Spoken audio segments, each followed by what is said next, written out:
Captain Elias Rohn sat inside the shaking transport ship as it flew through space.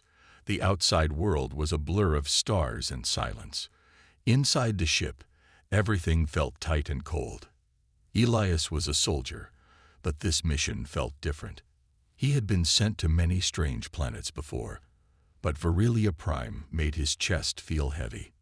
1 hour to landing, said the pilot. Elias looked around at his team.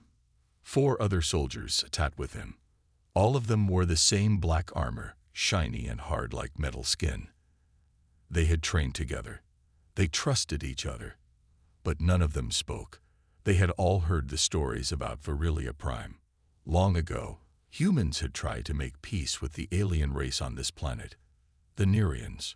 At first, it looked like friendship was possible. The Nerians were tall, with thin arms and bright eyes that changed color. They were fast, smart, and had strange powers that humans did not understand. But then, things went wrong. A war began. People said the Nerians attacked first. Others said humans broke the peace. No one knew for sure anymore. Now the planet was closed, full of danger and bad memories. Elias had read the reports. He had watched the old video logs, burning forests, crashed ships, screaming. His mission now was to return to an old outpost and find something that was left behind, a data core. It held information from before the war. That was all. Get the data, then leave. But Elias had a strange feeling deep inside. He didn't think this mission would be easy. The ship landed with a loud hiss. Dust filled the air. The sky was a dull gray, and everything looked dead. The trees were twisted and black. The ground was cracked and dry. Still, the team moved quickly. Elias stepped onto the surface. His boots sank slightly into the soft dirt. The wind howled low like a whisper. He turned on his scanner. "We're 2 kilometers from the outpost," he said. "Stay close. Watch for movement." They walked in silence. The old path was broken, covered in ash. Pieces of metal lay on the ground. Parts of old machines, maybe weapons. A tower stood in the distance, half fallen, its wires hanging like vines. As they got closer, something strange happened. A small stone stood beside the path, placed carefully. It had a red handprint on it. The mark looked fresh. Elias stopped. He looked around. The land was empty, but he felt like someone was watching. "Commander," said Sergeant Mela, pointing. "That's not natural." "I know," Elias said softly. "Stay alert." They reached the outpost after an hour. The metal walls were rusted, but the doors still worked. Inside, everything was dark and cold. Elias led the way. He found the data core inside a locked room. It was still connected to the old power system. He bent down and started the download. Suddenly, a noise echoed through the hallway. A soft scraping sound, like something dragging across metal. The team turned, weapons ready. "What was that?" whispered Private Brin. "I'll check it out," Elias said. "Stay here." He walked down the hall slowly. The light on his helmet flickered. He heard the sound again, closer now. Then something moved in the shadows. A flash of silver eyes. A figure ran past him. Fast, silent. Elias gave chase. He ran out of the outpost and into the wild land beyond. The wind had picked up, and a storm was coming. Dust filled the air. He followed the footprints, small and light, leading into the hills. Suddenly, the ground gave way beneath him. He fell. Darkness. Elias woke up with a headache. He was lying on a soft mat, not the ground. His helmet was gone. His armor had been removed, but he wasn't tied up. He sat up slowly and looked around. He was in a small cave. A fire burned near the wall. Strange symbols were painted on the stone. Across the fire sat a figure, tall, with silver-blue skin and glowing eyes. It was a Nerian. The creature did not move. Elias stayed still. "I'm not here to fight," he said quietly. The Nerian tilted its head. Then it spoke, Its voice was soft, almost musical. I know. Elias blinked. The voice was female. She stood and walked toward him. She wore a long scarf that covered most of her face, but her eyes were bright and curious.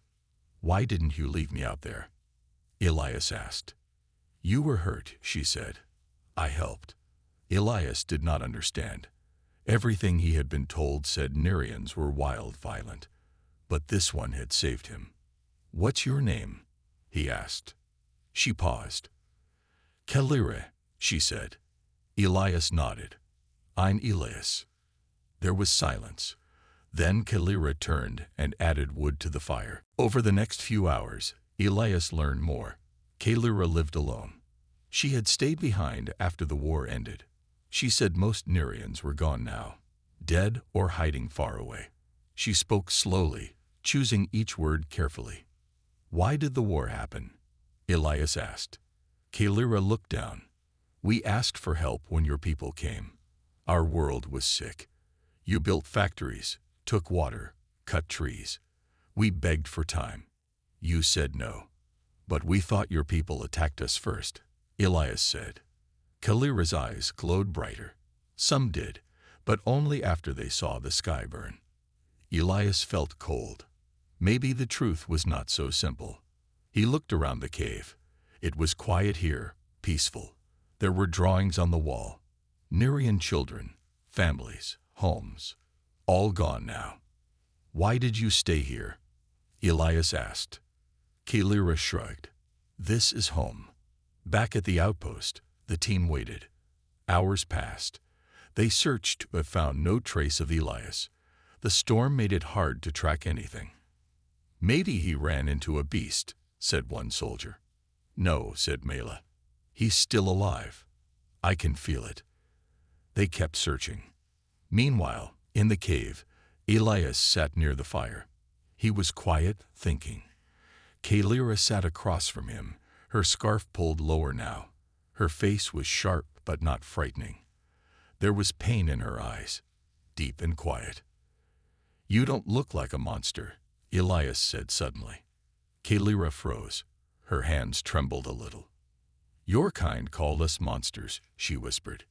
Elias looked down. "I know," he said, "but maybe we were wrong." She looked at him then, not with anger, with surprise, like no one had ever said those words before. Elias woke early. The cave was still and quiet. The fire had burned low, giving only a soft red glow. He sat up slowly, careful not to make noise. Across the room, Kalira sat with her eyes closed. She was meditating, or maybe just thinking. Her long scarf now rested on her shoulders, showing more of her face. Her skin had a soft shine, like moonlight. Elias studied her quietly. She didn't look like a killer. She looked tired, sad, alone. Kalira opened her eyes and looked at him. "You didn't sleep well," she said. "No," Elias answered. "Too many thoughts." Kalira nodded. "Your mind is loud." He gave a small smile. "You can tell." "I can feel it," she said gently. "Nerians can sense strong emotions." Elias stood up and walked to the edge of the cave. Outside, the sky was gray, but no longer storming. The wind was soft now. "I need to find my team," he said after a moment. Kalira stood beside him. "They will be searching for you." "I have a beacon," he said. "If I turn it on, they'll find me in minutes." Kalira looked away. "Then you should go." Elias washed her. "You saved me. You didn't have to." "Why?" Kalira's voice was quiet. "I didn't want to see another person die." They sat near the fire again. Elias took out a protein bar and offered her one. She took it slowly, examining the wrapper, then bit into it. Her eyes widened. "This is strange," she said. "It's food," Elias said with a laugh. "Not the best, but it keeps you alive." Kalira smiled a little, just for a moment. Then her face became serious again. She looked into the fire. "I lost everything," she said. "My people, my family. My home. The war burned it all. Elias stayed quiet. I was just a student before, she continued. I studied plants. I wanted to heal the land, not fight. But the war came, Elias said softly. Yes, she whispered. And when it came, no one cared about plants anymore. Elias remembered his first mission. He had been young. He saw cities turn to rubble. He had watched a child cry over her brother's broken body. He had shot things he didn't understand. He was told it was necessary. He believed it back then. Now, sitting across from Kalira, he wasn't so sure. Do you hate us? He asked. Kalira looked at him for a long time. I wanted to, she said, but hate eats you from the inside. So I let it go. Now I just feel empty. Elias felt a deep ache in his chest. I don't know what's true anymore, he said. Everything I was taught about your people, it doesn't match what I see now. Kalira looked down. Maybe that's the first step to peace. They talked for hours. Elias shared stories from Earth, trees that changed colors in the fall, oceans that sparkled in the sun, birds that sang at dawn. Kalira listened closely, her eyes wide. She had never left her planet. In return, she told him about the Nerean cities that used to float above water, powered by crystals and light.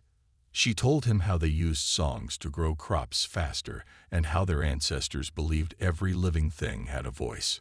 I wish I could have seen that, Elias said. Kalira smiled. I wish I could have shown you. Later, Elias stepped outside and turned on his beacon. A small red light blinked. The signal was active. They'll come soon, he said. Kalira nodded but didn't speak. You can come with me, Elias said quickly. We can explain everything. Maybe they'll understand. Kalira's face became still. They won't, she said. They'll see me and remember fear. I'll protect you, Elias said. Kalira's voice was sad. Even you can't protect me from what people believe. Suddenly, a sound broke the air, distant engines. A ship. Elias turned to Kalira. Please, come with me. Don't stay here alone. Kalira hesitated. Then slowly, she stepped forward. But just then, a light flashed behind them. A voice shouted, Step away from the alien. It was Sergeant Mela. She and the rest of the team had arrived. Their guns were raised, pointed at Kalira. Elias moved in front of her. Stand down, he shouted. She's not a threat. She's a Nerean.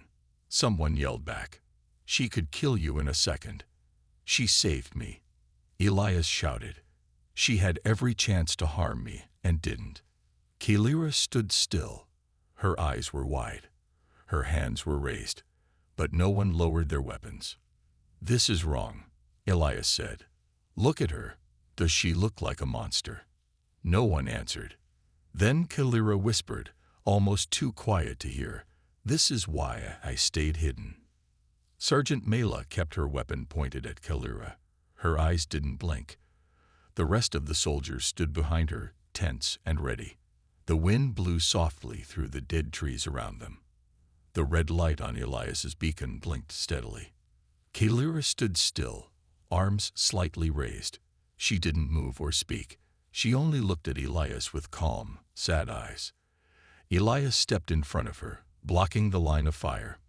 She is not the enemy, he said again. She helped me when she didn't have to. She saved my life.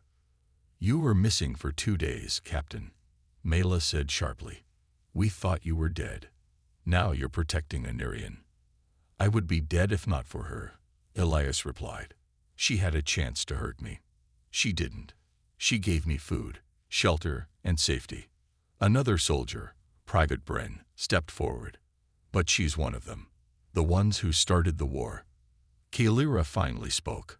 Her voice was soft. I never picked up a weapon. I never fought. Lies. Someone muttered. Kalira looked down. You don't believe me. I understand. Elias turned to his team. We came here for a data core. We got it. But we also found the truth. Not everything is how we were told. We were given orders. We believed they were right. But maybe we only saw one side. Mela narrowed her eyes. And what side are you on now, Captain? I'm on the side of what's right, Elias answered. The silence was heavy. Kalira slowly lowered her arms. If you want to take me, I won't fight. I'm tired. Elias's heart ached. He knew she meant it. Mela gave a short nod. Secure her. Bren walked over with cuffs in his hand. Elias stepped back, helpless. Kalira allowed herself to be bound. They returned to the outpost together. Kalira walked quietly beside Elias. Her eyes never looked up. No one spoke to her. Inside the metal building, they placed her in a small room and locked the door. It had once been used for storing tools. Now it held a person. Elias stood outside the door, his mind racing. He didn't know what would happen next. Mela approached him. We've sent a message to command. They'll send a pickup ship in 2 days. And then, Elias asked. She'll be taken for study, Mela said. Interrogation, most likely. She's not a test subject, Elias said firmly. She's a person. Mela's voice became quiet. That may be true, but the rules don't see it that way. Later that night, Elias returned to Kalira's room. He opened the door slowly. She was sitting in the corner, arms wrapped around her knees. Her silver-blue skin looked dull in the dim light. She raised her eyes when he entered. I'm sorry, Elias said. Kalira gave a tired smile. I knew it would happen. You shouldn't be in here like this, Elias said. You deserve better. Kalira looked away. It's not your fault. Elias sat on the floor across from her. I talked to them, he said. Try to explain. They don't want to hear it. Kalira was silent for a moment. Then she asked, Why do you believe me, Elias? He looked at her. Because when I looked at you, I didn't see a monster. I saw someone who lost everything. Someone who still chose kindness. Kalira blinked slowly. Her hands trembled just a little. The next morning, Elias found the old data core still running. He opened the files. There were old recordings, messages from before the war. Some were from Nerian diplomats. Their voices asked for help, for peace. They begged Earth not to take more land, not to poison the oceans. There were videos, too. Human machines cutting down glowing forests. Rivers turning black. Elias sat back in his chair. Everything he had believed. It was only part of the story. He saved the files to a new device and placed it in his bag. That night, Kalira lay on the cold floor of her cell. She didn't cry. She hadn't cried in years. But her heart felt heavy. Suddenly, the door opened. Elias stepped inside. He held a small package of food and a thin blanket. You need these, he said. Kalira sat up. Thank you. He placed the items beside her and sat again on the floor. I want to know more, he said. About your world. About who you were before the war. Kalira looked at him, surprised. No one ever asked me that, she said softly. Well, I'm asking now, Elias replied. She smiled. Not a big smile. Just a small, quiet one. Then she began to speak. Inside the cold metal room, Kalira sat wrapped in the blanket Elias had brought. It was thin, but it helped. The food gave her strength. For the first time in a long time, she didn't feel like a ghost. Elias sat across from her again. He had come every night since they locked her up. He never brought questions like a soldier. He just listened, quietly, like a friend. Kalira told him about her home city, once floating over clear lakes. She had grown flowers that opened only under moonlight.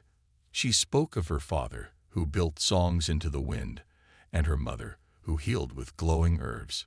She told him how, when the first Earth machines came, her people welcomed the humans. They traded songs for tools. But slowly, the machines dug too deep. The lakes dried.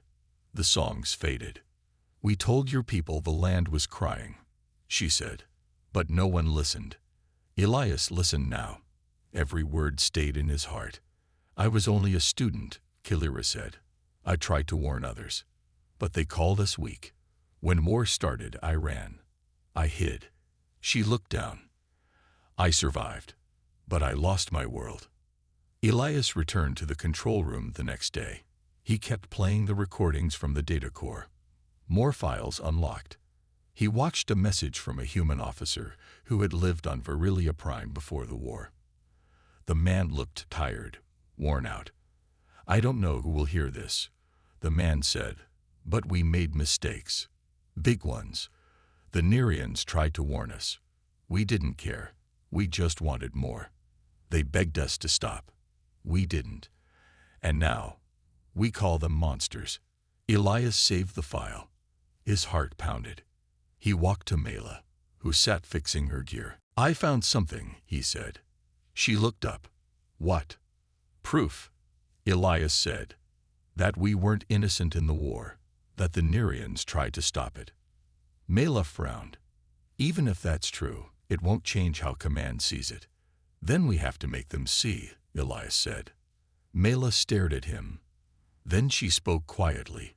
"You really believe she's good, don't you?" "I know she is," Elias said. "I've seen her heart." That night, Kalira sat quietly, looking at her hands. She heard the door open and thought it was Elias again. But it was Private Bren. He stood in the doorway, looking uncertain. "I wanted to see the Nerean myself," he said. Kalira nodded.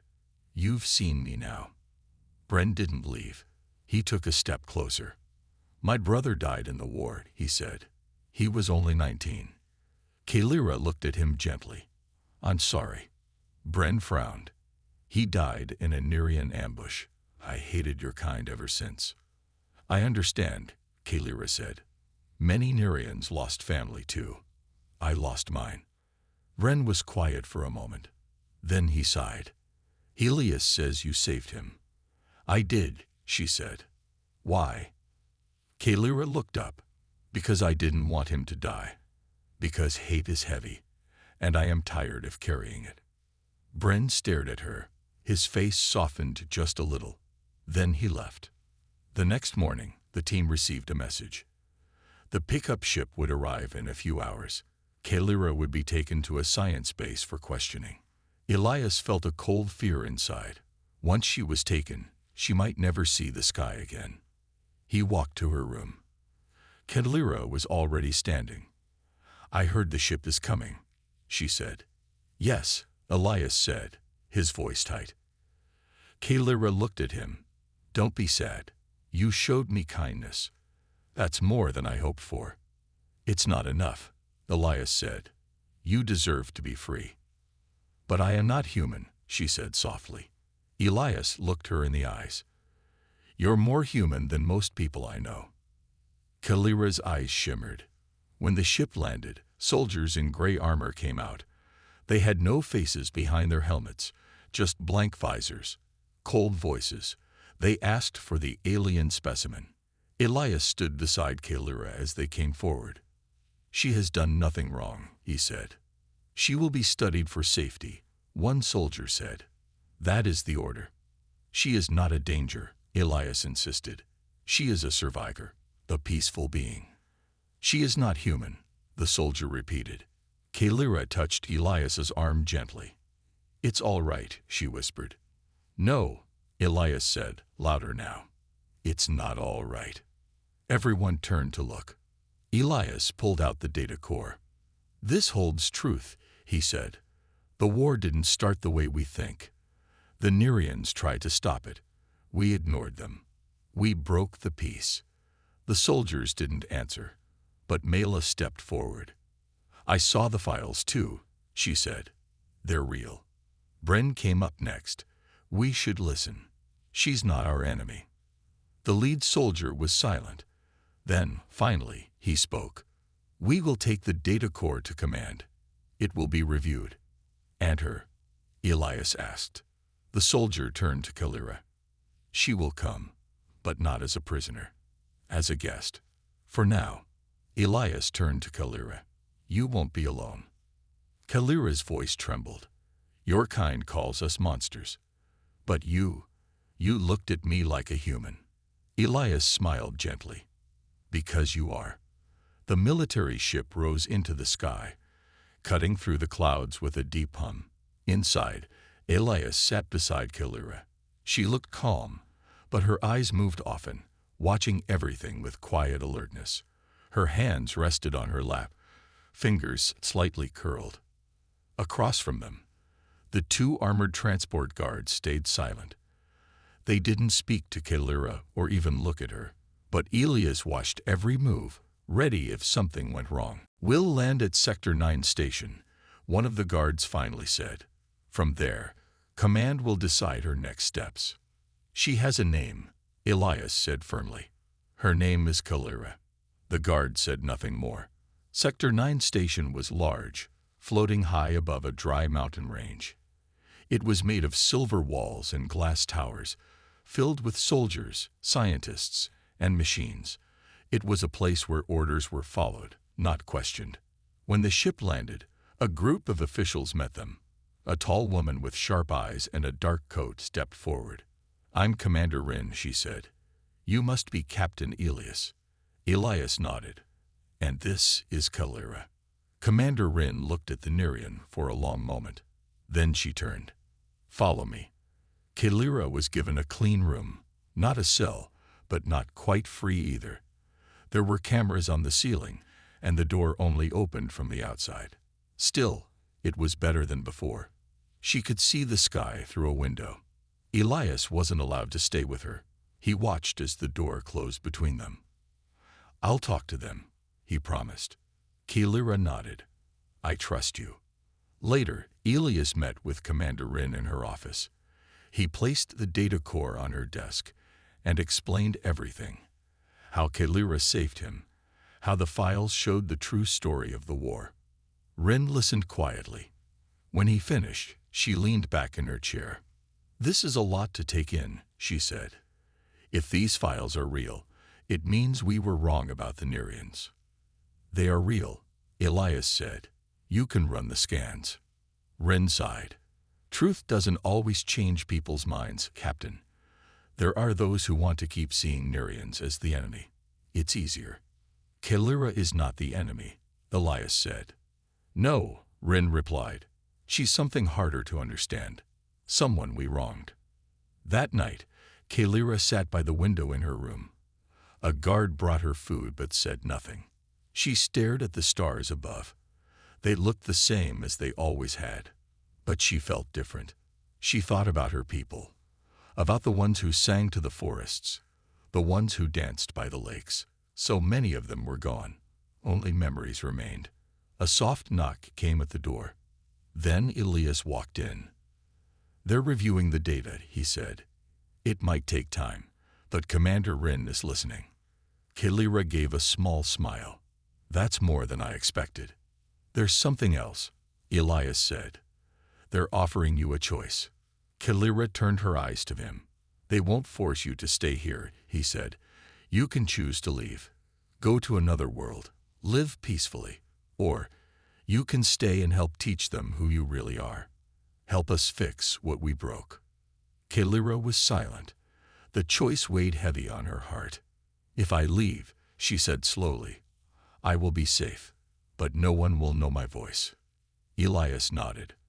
If I stay, some will fear me, she continued. Some will hate me.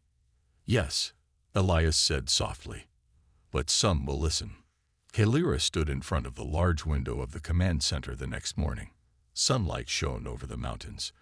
Commander Rin entered the room and joined her. Have you made your decision? Rin asked. Kalira looked out at the bright sky. I will stay, she said. I will share my story. Rin gave a small nod. Then we'll protect you. And we'll begin again, with truth this time. In the days that followed, Kalira spoke with scientists and historians. She shared songs from her people and told stories from the time before the war. She drew maps of places lost and described how her people once lived. Some listened with care, some didn't, but her voice reached places words had never touched before. Elias stayed nearby, always ready if she needed support. He saw how brave she was, even when others looked at her with suspicion. One day, while walking in the quiet garden outside the station, Kalira said, "I used to think humans had no heart. But now, I see you have many hearts. Some are closed, but some, like yours, are open." Elias smiled. "And maybe, if we listen more hearts will open too." Kalira sat in the center of a small hall inside Sector 9 station. Around her, a group of officers, scientists, and diplomats listened. A soft blue light glowed from the walls. Elias stood near the door, watching quietly. Kalira spoke slowly, her voice calm and clear. "We never wanted war," she said. "Our world, Virilia Prime, was full of songs, colors, and light. We lived with nature, not over it." She paused. "But then your machines came. At first, we welcomed you. We thought we could be friends. But you did not stop. You took the forests, the waters, the skies. We warned you. We begged you. And then we had nothing left." The room was silent. One of the officers asked, "If your people are peaceful, why did they fight back?" Kalira looked him in the eyes. "Because when someone takes your home, your family, and your future, you fight to protect what remains." The officer nodded slowly. He had no more questions. Later, Elias joined Kalira in the small garden outside the station. A few plants grew there, strong and green, even in the high winds. Kalira touched a leaf gently. "You spoke well today," Elias said. "It is not easy," she replied, "but I must speak. If I don't, the lies will stay." "You're changing minds," Elias said. Little by little, Kalira smiled softly. "Even a river starts with one drop." News of Kalira spread beyond the station. A few reporters asked for interviews. One brave Nerian survivor from a distant colony sent a message of support. More humans began to ask questions about the real story of the war. But not everyone was happy. A group of officers from another base arrived one morning. Their leader, Colonel Jarek, had a cold stare. "We've heard about this Nerian guest," he said to Commander Rin, "and we're concerned. She could be a risk." "She has done nothing wrong," Rin replied. "She is helping us." "She's also opening wounds," Jarek said. "Some of our people lost family in that war. This might bring anger." Elias stepped forward. "The truth is not always easy, Colonel, but it is necessary." Jarek gave him a long look. "Be careful what lines you cross, Captain." Kalira stood calmly nearby. She said nothing, but her eyes met Jarek's. There was no fear in them, only quiet strength. That night, Elias sat in his room, watching one of the old recordings again. A Nerian elder spoke in a soft voice. "We reached out with peace. We were given silence. We sang with hope. We were answered with fire. Still, we believe peace is possible, even after all this pain." Elias closed his eyes. The words filled his heart with both sorrow and hope. A week later, Kalira was invited to speak in front of the Council of Earth Colonies. It was rare for any non-human to be allowed in that room, but now they wanted to hear her. Before she left, Elias walked with her to the ship. "You don't have to do this," he said. Kalira looked at him with calm eyes. "Yes, I do." "What if they don't listen?" She smiled gently. "Then I will speak louder." Elias gave her a small device. "It holds the recording of that Nerian elder. Play it, if they refuse your voice." Kalira took it with care. "Thank you." Then she stepped onto the ship. At the council meeting, Kalira stood alone in the center of the large room. The members sat high above, looking down from their glass seats. "I am not your enemy," she said. "I am the voice of those you never heard." Some council members frowned. Others listened quietly. "War took much from us," Kalira continued. "But if we let truth grow, maybe something new can bloom. A future where your kind and mine no longer fear each other." One council member stood. "You speak with wisdom," she said, "but peace needs both sides. Are there others like you who wish for peace?" Kalira nodded. "Yes, we are few, but we are real. Let us build something better together." Then she played a recording of the Nerian elder. The soft voice echoed through the great hall. The words touched even those who didn't want to feel. When the message ended, the room was silent. Then, slowly, the head of the council spoke. "Perhaps it is time to listen." Back at Sector 9 station, Elias watched the news screen. The council had voted to begin talks with Nerian survivors. A new peace group would be formed. Kalira had been named as an advisor. He smiled. Later that evening, Kalira returned to the station. As soon as she saw Elias, she walked toward him. "They listened," she said. "You made them listen," Elias replied. Kalira looked up at the stars. "For the first time in many years, I feel like the darkness is lifting." Elias stood beside her. "You gave them light." She turned to him. "Not just me. You believed in me when no one else did. That changed everything." Elias smiled. "Maybe we changed each other." Peace did not come overnight. There were still people who feared the Nerians. There were angry voices, sharp words, and broken trust. But something had changed, something small, but strong. People had seen Kalira. They had heard her speak. They had watched her stand without anger, without hate, and offer peace.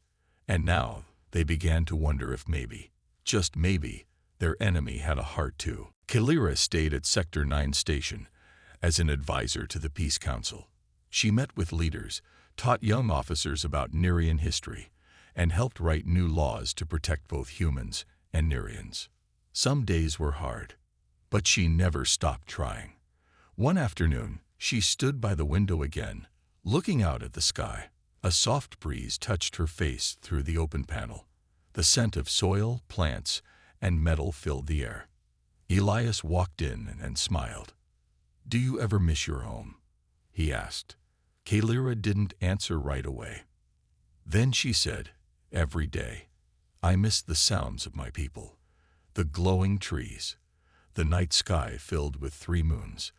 But now, I'm building something new here." Elias nodded. "A new home." She looked at him. "One that includes you." A few weeks later, Kalira was invited to visit one of Earth's green colonies, a place where humans had started planting forests again.